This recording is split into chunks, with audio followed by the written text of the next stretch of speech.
Berlatar pada tahun 1997, cerita diawali dengan memperlihatkan kedatangan keluarga asal Korea di Bandara Bogota, Kolombia, yang sedang akan memulai kehidupan baru di negara itu. Diketahui pada tahun itu Korea sedang mengalami kebangkrutan ekonomi, sehingga tak sedikit warganya yang memutuskan untuk pergi. Dan kisah akan berfokus pada seorang pemuda bernama Kuki yang merupakan anak tunggal dari keluarga yang merantau tersebut. Mengamati sekeliling kota, Kuki merasa jika tingkat kriminalitas di sini cukup tinggi, terbukti saat taksi yang mereka tumpangi tiba-tiba dibobol sehingga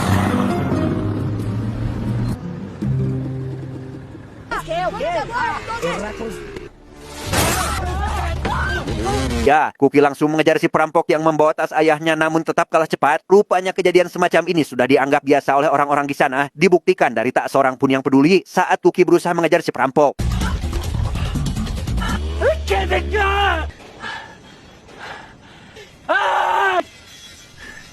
Dia bernama Park, rekan seperjuangan ayah Kuki semasa menjadi tentara yang kini sudah tergolong sukses di Kolombia. Ia bahkan menjabat sebagai ketua asosiasi pedagang Korea sehingga si ayah tentu meminta bantuan Park agar memberikannya pekerjaan. 뭐야 이게? 아이고. 아들, 너 말이야. 그러다 일 나는 겨. Park membawa Kuki dan keluarganya ke sebuah toko pakaian milik sang istri dan berencana mempekerjakan ayah Kuki sebagai penjaga toko. Namun setibanya di sana, istri Park menolak dengan alasan si ayah sudah terlalu tua dan justru meminta agar Kuki sajalah yang bekerja di tokonya. Este es el que va a trabajar aquí. Tú a trabajar aquí y duro. Kuki mulai menata hidupnya pelan-pelan dengan rajin bekerja. Sang ibu juga giat bekerja sebagai buruh di salah satu garmen, sedangkan sang ayah justru hanya kecanduan minum dan kerap membuat onar dengan sesama orang Korea yang juga tinggal di sana. ¿Quién más de Pepas? 네, 빼빠. 오케이, 빨리.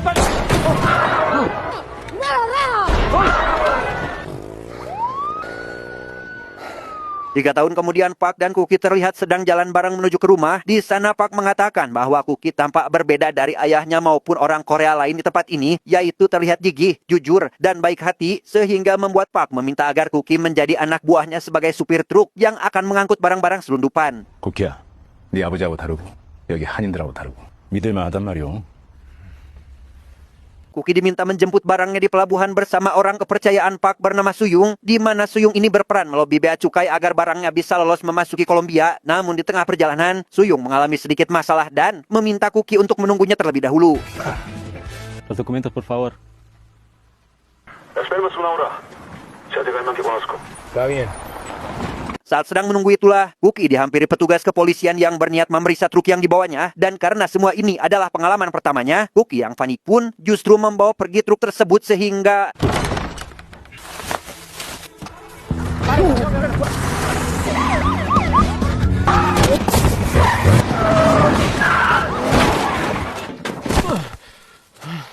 ya, akibat kekacauan tersebut Kuki sempat ditahan oleh petugas bea cukai, namun langsung dibebaskan berkat kedekatan Park dengan petugas bea cukai yang memang sudah terbiasa dengan mengatasi masalah seperti ini. Pada suatu malam Park mengadakan pesta kecil-kecilan dengan para pedagang Korea, namun ketika ada kegaduhan di antara mereka, Park pun langsung membubarkan acara tersebut dan memilih untuk pulang saat itu juga. 집에 들어가. 음악 꺼! 씨부를. Kuki yang rupanya ikut pulang dengan Park pun kini mengetahui jika di Kolombia ada rumah yang dibagi dengan 6 zona, dan zona 1 adalah zona atau kasta paling rendah, di mana zona 6 merupakan kawasan yang hanya bisa diisi oleh orang-orang kaya seperti Park. Dan untuk bisa ke zona tersebut tidak cukup hanya dengan mengandalkan kerja keras saja. 우리 조카는 꼭 살아남아서 이 육구역까지 와라. Karena berambisi untuk memiliki rumah di zona 6, Kuki pun mulai menikmati pekerjaannya sebagai seorang supir truk penyelundup. Kini ia mengerti bahwa semakin banyak barang impor yang ia bawa, maka semakin besar pula keuntungan yang ia peroleh.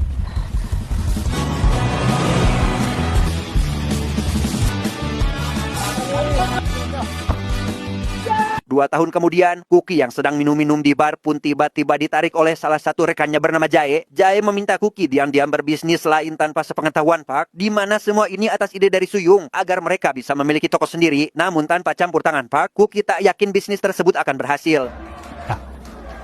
이거는 수영이 형 계획이야.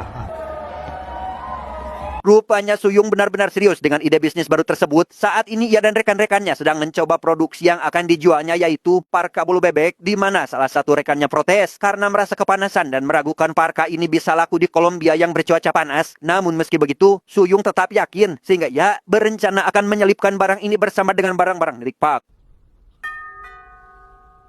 Sebertemunya dengan Kuki, Suyung memberitahu ia hanya dimanfaatkan sebagai pembantu dan takkan pernah bisa naik ke zona 6 jika terus menjadi anak buah Park, sehingga di sanalah Suyung berbicara langsung dengan Kuki untuk mengajaknya bekerja sama dengannya. 너 있잖아.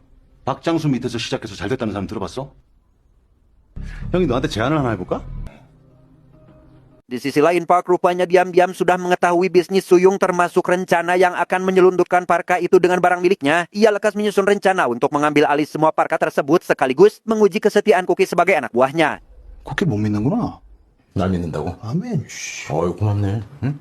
Saat waktu pengambilan barang tiba, Kuki akhirnya memilih bekerja sama dengan Suyung dan langsung membawa truk berisi parka bulu bebek itu kepadanya. Ia mengganti warna label pada truk untuk mengecoh anak buah Park karena Suyung sudah memastikan bahwa Park juga pasti sedang merencanakan sesuatu.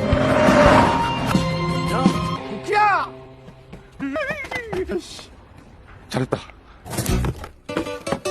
Parka tersebut rupanya sangat diminati, bahkan diikuti oleh para pedagang lain yang juga menjual barang serupa, namun dengan kualitas yang berbeda. Dan karena tak ingin kehilangan akses dengan bea cukai, Suyung membagi hasil dengan Park, dan dari bisnis tersebutlah yang akhirnya membuat Kuki bisa membeli rumah di zona 3. 이제 시작이다. Sebagai bentuk terima kasih, Suyung mengajak Kuki liburan ke pantai dan memberikan jam tangan mewah. Di sana Suyung menceritakan impiannya yang ingin mendirikan mall terbesar di Kolombia, namun Kuki hanya ingin dilibatkan saja ke dalam impiannya itu. 야, 좋지. 좋지.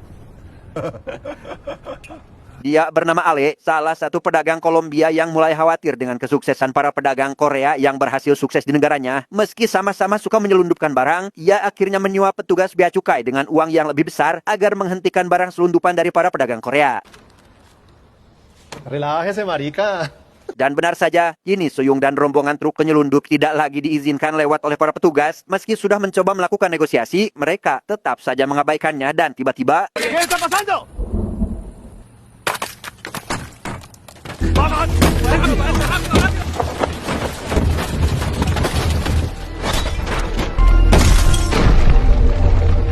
Kejadian tersebut membuat Suyung dan pedagang lain kalang kabut hingga berkumpul untuk mencari jalan keluar. Yang dari pertemuan itu, muncul ide mengambil barang selundupan dari Venezuela yang diketahui murah. Dan meski dikenal banyak perampok, Kuki mengajukan diri untuk pergi ke sana sehingga semua pedagang yang percaya pun menitipkan uang mereka kepadanya. 다 맞아. Esok harinya sebelum berangkat ke Venezuela, ayah Kuki yang mengetahui adanya uang gepokan di rumah langsung membawa uang tersebut dan menyerang Kuki. Ia segera kabur dengan seseorang yang sedari tadi sudah menunggunya di bawah sehingga...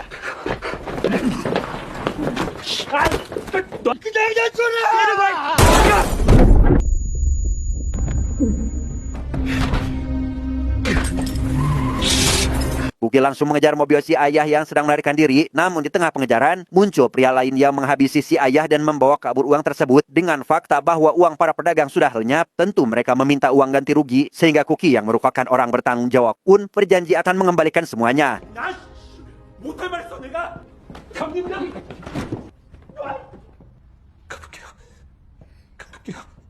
Di pemakaman ayah Kuki, tak seorang pun hadir kecuali Suyung dan Jae. Kedatangan mereka bukan hanya berbelasungkawa, melainkan meminta Kuki kabur, sekaligus memberitahu bahwa barang yang disita bea cukai akan dikirim ke gudang milik Ale, dengan tujuan mematikan usaha para pedagang Korea agar bangkrut di Bogota, sehingga Kuki berniat akan mengambil kembali barang sitaan tersebut, apapun resiko yang akan dia dapatkan. 가. 넌 그래야 살아. Malam harinya Kuki mendatangi gudang milik Ale dan berhasil mengelabui para petugas dengan menyamar sebagai sopir yang akan mengantarkan barang ke toko. Kuki sempat dibuat deg-degan saat si petugas menghubungi Ale untuk memastikan, yang karena tak kunjung ada jawaban, si petugas yang tidak tahu siapa Kuki ini pun langsung membuka gudang itu dan tiba-tiba... Ya, Kuki langsung menyerang si petugas dan menghajarnya habis-habisan. Namun di tengah perkelahian itu, tiba-tiba datang anak buah Park dan rombongan truk lain untuk menghentikan aksi nekat Kuki di gudang milik Ale. Esok harinya Kuki yang hendak pergi ke toko pun tiba-tiba dibuntuti oleh seorang pembunuh bayaran kiriman dari Ale. Setelah mobil yang dibawanya menabrak sesuatu, Kuki pun keluar sambil terus dihujani tembakan dan...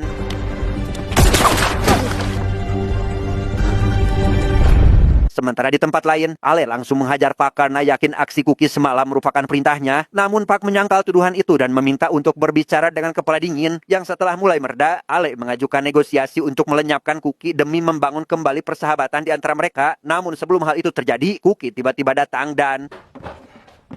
이거에 못다나들은 Ya, Ale pun langsung dihabisi oleh pembunuh bayaran yang telah dibayar 2 kali lipat oleh Kuki. Melihat hal itu, Pak yang ketakutan pun berusaha menasihati Kuki dan mempertanyakan apa alasannya bertindak sejauh ini. Kuki menjawab hanya berambisi memiliki rumah di zona 6, seperti yang dulu pernah Pak katakan kepadanya. Kuki yang sempat menyerahkan diri ke polisi pun akhirnya lolos setelah Jai membayarkan denda. Begitu keluar penjara, Kuki kembali menyewa pembunuh bayaran untuk menghabisi perampok yang telah menembak sang ayah. Hingga sejak saat itulah, nama Kuki mulai ditakuti oleh orang-orang di Bogota. Nos vemos, amigo. Singkat cerita, tahun-tahun berlalu sampai ke tahun 2008, saat ini Kuki menjadi ketua Asosiasi Pedagang Korea yang menggantikan Pak dan sudah berhasil memiliki rumah di zona 6. Namun masalah kembali muncul saat Bea Cukai memberlakukan peraturan baru tentang anti penyelundupan yang membuat Kuki memutuskan agar bisnis mereka beralih ke jalur resmi. Namun Suyung protes karena mereka dipastikan akan mengalami kerugian yang besar. 결정은 내가 하는 거잖아. Dan ya, para petugas Bea Cukai kini bertindak jauh lebih tegas dengan memusnahkan seluruh barang ilegal di gudang para importir ilegal. Mereka membuat semua orang termasuk Suyung begitu histeris saat melihat barang-barang miliknya habis terbakar, di mana pada malam itu semua pedagang melakukan demo besar-besaran. Kuki yang berusaha melobi pimpinan Bea Cukai untuk meminta waktu pun sama sekali tidak didengarkan oleh mereka. ¿Usted quién puta se cree para venir a tratar así? Señor, confía en mí. Señor, yo voy a solucionar. Alhasil, Kuki menemui Pak untuk meminta bantuannya dalam lobi pihak Bea Cukai. Namun Pak mengaku tak bisa karena sudah tidak memiliki kekuasaan apapun. Dan sebelum Kuki hendak pergi, Park mengingatkannya agar tidak bertindak terlalu jauh. 삼촌까지 선을 넘지 마세요. 자리 한번 만드시고요. 그래요. Di kantor, Kuki mendapati Suyung sedang mengamati miniatur mall impiannya. Di sana mereka kembali berdebat karena Kuki memilih menyetujui aturan baru. Sementara Suyung sendiri merasa jika Kuki seolah lepas tangan terhadap para pedagang yang bergantung pada barang selundupan itu. 씨발 내 꿈인데 어떻게 우리 있게 됐냐?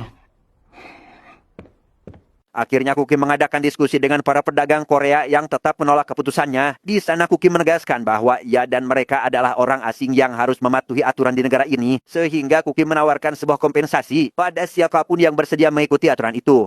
압류 때문에 생긴 손실, 그거 다 내가 책임집니다. 다 보존해드릴게요.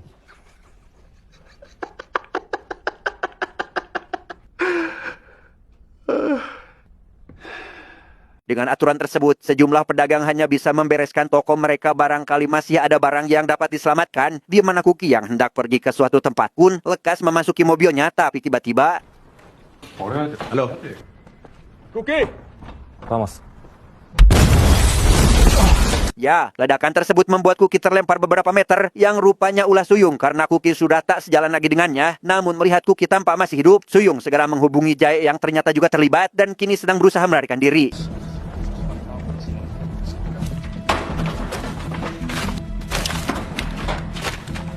Sebelum pergi, Suyung mampir ke rumah rekannya terlebih dahulu untuk menukar uang dengan batu zamrud agar bisa dijual kembali ke Korea. Di tengah membereskan batu tersebut, Suyung diam-diam dihabisi oleh si rekan atas perintah langsung dari Kuki. 우리끼리 이런 일은 없었으면 해. 동거들끼리 이게 뭐하는 짓이야? Berlokasi di sebuah bukit, Park dan Kuki yang baru selesai menguburkan Suyung pun dihampiri oleh seorang pria misterius yang tiba-tiba menembak kaca mobil tepat Kuki berada. Namun beruntung Kuki masih ditangtayungan karena mobil tersebut anti peluru. Di sana Park memberitahu bahwa pria tersebut adalah anak sulung Ale yang ingin membalaskan dendamnya. Yang ketika Park hendak menurunkan kaca mobilnya, tiba-tiba...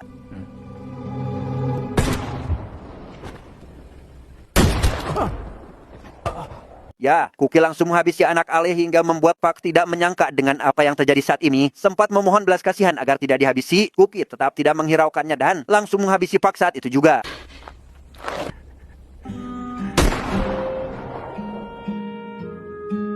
Tamat.